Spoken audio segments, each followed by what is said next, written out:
Bharatiya Janata party की सरकार संविधान निर्माता बाबा साहेब भीमराव अंबेडकर से कितनी नफरत करती है, यह संसद में हुई बहस ही साफ जाहिर करती है। यह कहना है जिला कांग्रेस कमेटी के कार्यकर्ताओं का, जिनके द्वारा आज एक पत्रकार वार्ता का आयोजन किया गया, जहां इस बात की जानकारी दी गई कि कल जिला कांग्रेस कमेटी के कार्यकर्ताओं द्वारा अंबेडकर चौक पर अमित शाह के खिलाफ प्रदर्शन किया जाएगा। कार्यकर्ताओं का मानना है कि भाजपा हमेशा से ही लोकतंत्र और संवैधानिक मूल्यों के प्रति तिरस्कार दिखाने का कोई भी मौका नहीं छोड़ती है, लेकिन इस बार जो हद पार की गई है उससे संविधान का निर्माण करने वाले अंबेडकर साहब का अपमान हुआ है, जिसके चलते कल यह प्रदर्शन कर केंद्रीय गृह मंत्री अमित शाह के इस्तीफे की मांग की जाएगी।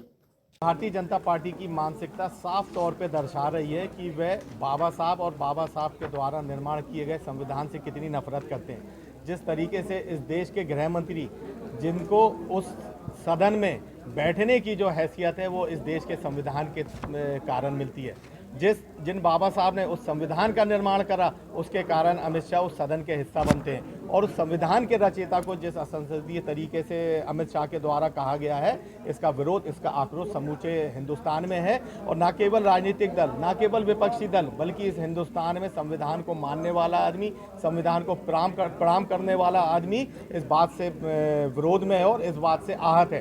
कांग्रेस पार्टी और समूचा विपक्ष इस बात को लेकर निरंतर आंदोलनरत है। उसी कड़ी में कल हम लोग अंबेडकर चौक पर बाबा साहब की प्रतिमा के समक्ष संविधान की प्रस्तावना का हम लोग वाचन करेंगे। वहां पर बाबा साहब के चरणों में हम लोग प्रणाम करेंगे और लाखों करोड़ बार हम लोग बाबा साहब बोलेंगे, क्योंकि बाबा साहब को बोलने से हमें स्वर्ग भी मिलता है और बाबा साहब को बोलने से हमें भगवान भी मिलता है। सृष्टि की रचना रची भगवान ने, हमको जीवन मिला। इस देश में हमारे मौलिक अधिकार और हमको जीने का अधिकार अगर बाबा साहब ने दिया है तो बाबा साहब किसी भगवान से कम नहीं है। आपको भी अगर कलम की स्वतंत्रता मिली है तो इस देश के संविधान के चलते मिली है। बाबा साहब भीमराव अंबेडकर का जिस तरीके से अपमान किया है, समूचे हिंदुस्तान में आक्रोश है। हमारा ये आंदोलन निरंतर गति पकड़ता जा रहा है और कांग्रेस पार्टी के साथ आप देख रहे हैं आम जनमानस भी इसका हिस्सा बनता चला जा रहा है। क्रमबद्ध तरीके से ये आंदोलन हम लोग चला रहे हैं। उसी कड़ी में कल का हम लोग आयोजन करने जा रहे हैं।